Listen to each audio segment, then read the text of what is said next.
السلام عليكم.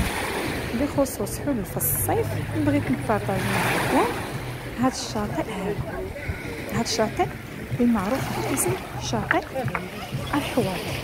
شاطئ الحوات كاين في منطقة الجبهة، ومنطقة الجبهة الناس اللي ما كتعرفش فين كاينة فهي ما بين الحسيمة وتطوان.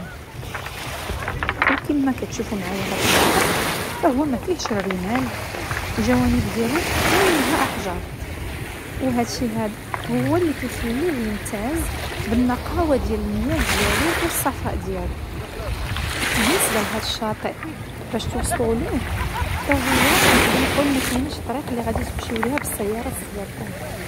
هذا الشاطئ غادي توصلوا ليه ملي غتوصلوا من الخط ديالها وغتلقى واحد البواخر اللي هي صغيره غادي تقطعكم في وسط البحر باش تديكم لهذا الشاطئ الحوات.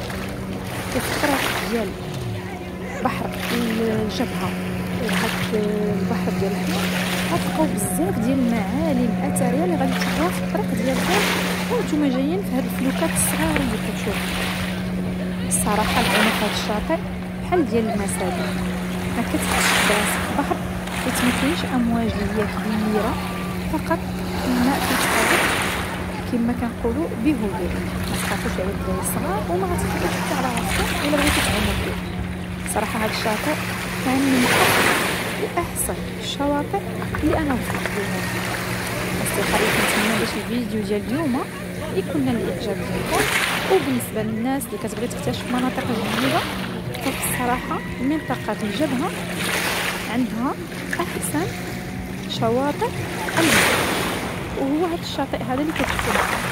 شكرا بزاف للمتابعه ديالكم، والى اللقاء في فيديو لاحق ان شاء الله.